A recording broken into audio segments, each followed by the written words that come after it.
Está hablando el abogado Miguel Ángel del Río de un personaje que ha sido muy menor, que ha pasado desapercibido en todo esto, pero que puede articular parte de este entramado.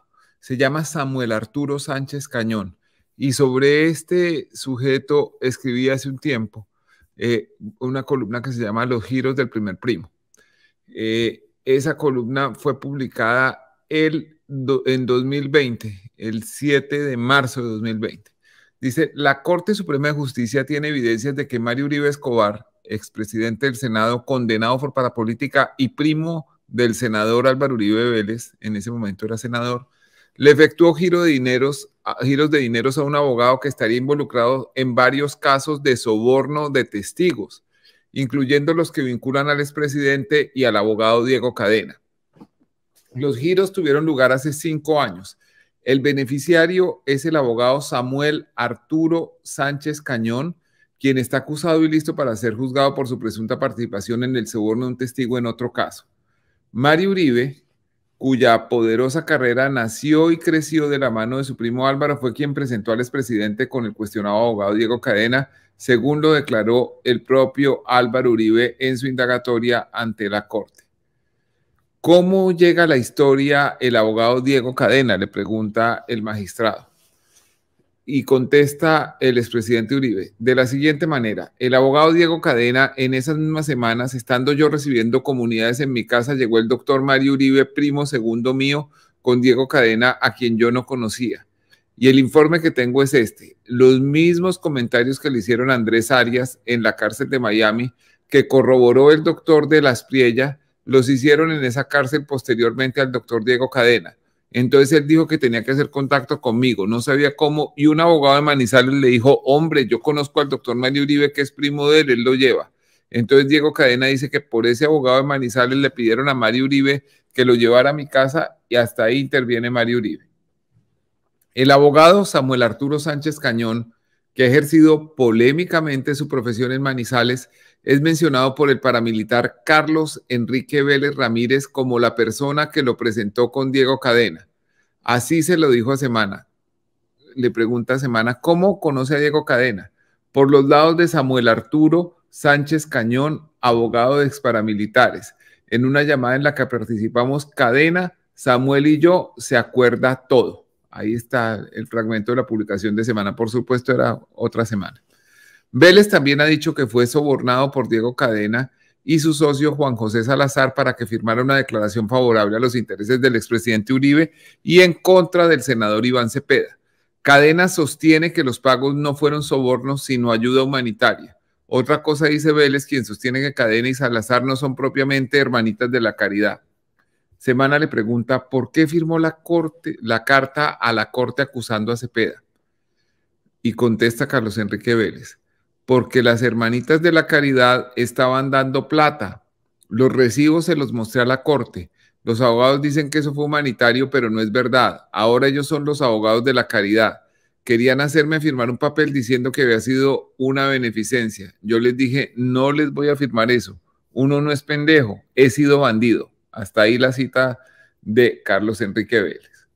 Por su parte, Samuel Arturo Sánchez Cañón viene siendo procesado por el soborno de un testigo en otro caso. Está llamado a juicio por ofrecerle 30 millones de pesos a un declarante para que cambiara su versión contra su cliente Wilson Ocampo, alias Guacamayo, jefe de una organización criminal que opera en Manizales. Por lo demás, un paramilitar fue grabado hace unas semanas, en diciembre pasado, diciendo que Sánchez Cañón es emisario de un cartel de testigos que funciona en varias cárceles del país. Los investigadores comisionados por la Corte Suprema encontraron que Samuel Arturo Sánchez Cañón recibió al menos 3 giros de Mario Uribe Escobar en diciembre de 2015 y enero de 2016. El primero de ellos por 1.461.000 pesos, el segundo por 1.459.000 y el tercero por 973.000 pesos. Ni Mario Uribe ni Samuel Arturo Sánchez contestaron las llamadas y mensajes para pedirles su versión sobre esas transferencias. La Corte Suprema ordenó investigar estos giros en el mismo documento en que dispone revisar unas operaciones financieras efectuadas por Julia Clemencia Valencia Osorio, la esposa del abogado Sánchez Cañón. Abro comillas. Julia Clemencia Valencia Osorio, identificada con tal cédula, quien aparece recurrentemente realizando y recibiendo giros a Samuel Arturo Sánchez Cañón, y a la señora María Elena Vélez Ramírez. María Elena Vélez es la hermana del paramilitar Carlos Enrique Vélez, el mismo que asegura haber sido sobornado. Entonces ustedes se dan cuenta de cómo esta persona pues está en varios episodios que tienen que ver con el proceso. La mañana de hoy ha sido interesante en el sentido en que el abogado Miguel Ángel del Río ha mostrado inconsistencias en cuanto a las versiones de cuándo sucedió las cosas, cuándo empezó a llegar la razón de la picota, que siempre se le han atribuido como una razón iniciada por Juan Guillermo Monsalve y que, de acuerdo con lo que se vio esta mañana, realmente solo tuvo a Pardo Hache. Además, ¿quién es el intermediario? Es un primo de Pardo Hache que se llama Ricardo Williamson Puyana. ¿Quién es este señor Ricardo Williamson Puyana? Perdón, dice que es su cuñado.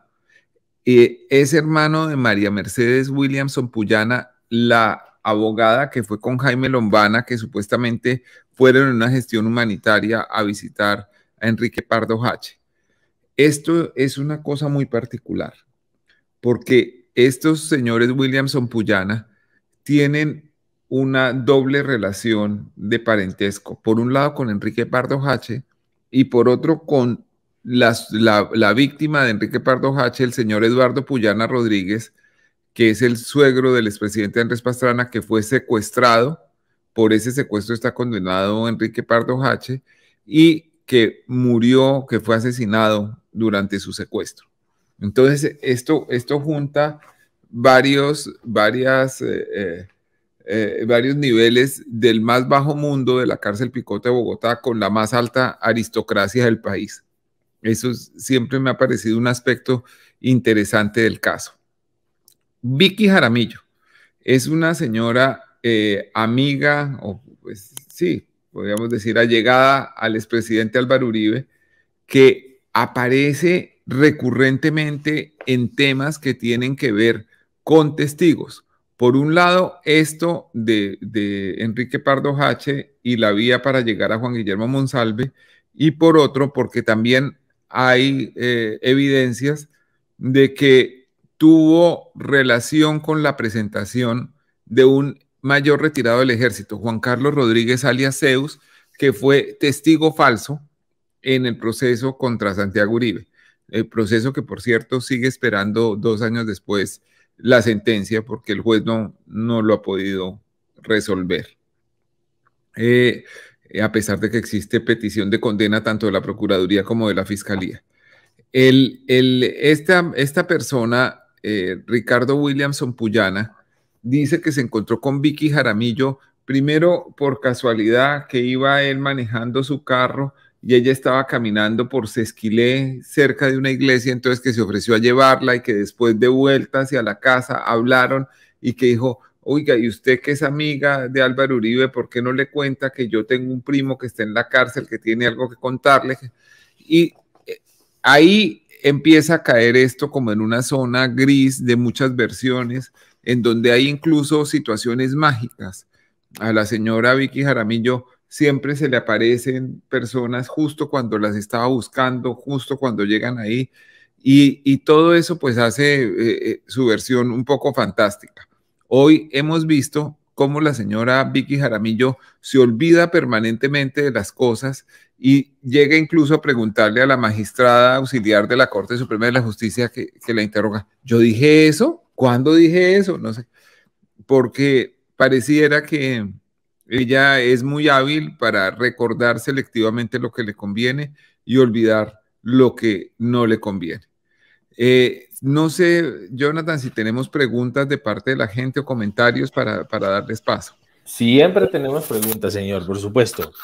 Empezamos con Juan Vélez. Dice, si no precluyen el caso, voy a leer literalmente, si no precluyen el caso, luego pasará a juicio el culibajito. Ay, Dios, sin esposo. A ver, A lo que estamos asistiendo es una audiencia de petición de preclusión. La fiscalía, que en este caso parece ser parte de la defensa de Álvaro Uribe, pide por segunda vez que se precluya. Hay quienes dicen que eso no se puede pedir por segunda vez, que una vez que se niega debe pasar a juicio, pero pide por segunda vez la preclusión ante un nuevo despacho judicial. La juez debe resolver, después de oír a todas las partes, si hay lugar a la preclusión o si debe pasar a juicio. En cualquiera que sea su decisión, denlo por seguro que va a haber una apelación y que esto va a terminar resolviéndose por parte del Tribunal Superior de Bogotá, lo cual nos pone el caso en el año entrante y muy probablemente con un nuevo fiscal. Esto es muy especial porque si se niega la preclusión y va al tribunal y el tribunal niega nuevamente la preclusión, se acabó la discusión y tiene que ir a juicio. Si no se niega la preclusión, sino que se acepta y el tribunal acepta eso o resuelve en segunda instancia que se acepta la preclusión, el caso será archivado. Archivado quiere decir que puede ser reabierto si surgen nuevas evidencias, pero obviamente que todos hemos visto que no hay mayor voluntad para abrir este caso y para sacarlo adelante. A muchos les sorprende incluso que este haya llegado tan lejos frente a un hombre tan poderoso. Nunca un proceso de un expresidente había llegado al punto de imputarlo y de declararle la detención domiciliaria. Entonces, esos son los dos caminos del caso, que se vuelven 3 o 4 y que posiblemente se puedan volver 5 o 6, porque la parte que resulte con la apelación denegada seguramente va a apelar a la acción de tutela y esa acción de tutela llegará a revisión de la Corte Constitucional. O sea, estamos emprendiendo un proceso muy largo y muy complejo y con posibilidad de que prescriba la acción penal en el año 2025. Muy bien, señor. Ahora usted hablaba de la señora Vicky Jaramillo y dice Carlos Sepúlveda Ríos. Buen video el que subieron con las contradicciones de Vicky Jaramillo. Doctor Daniel, qué inmediatez. Ay, sí, eso sí es gracias a Jonathan y a su equipo que tramitan estas cosas rapidísimo para que ustedes tengan forma de enterarse de lo que está pasando en la audiencia, los momentos más interesantes. Eso, todos los méritos son para él.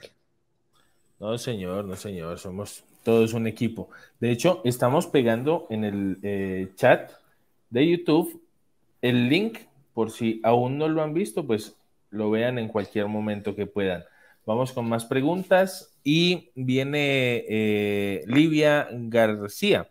Pregunto, si las autodefensas y sus amigos, como Arias Leiva y tantos otros, siempre han sostenido que todos sus procesos se deben a la persecución política, ¿por qué no llevan sus casos a la justicia internacional?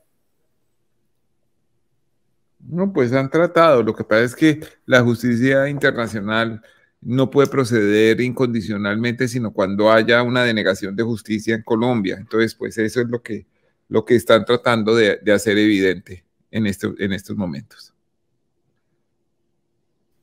Estaba aquí refrescando y todavía no inician, señor.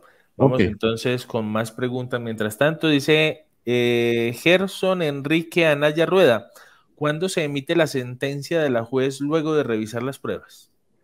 Cuando intervengan todas las partes, la juez generalmente toma entre 3 semanas y 6 para tomar esa decisión.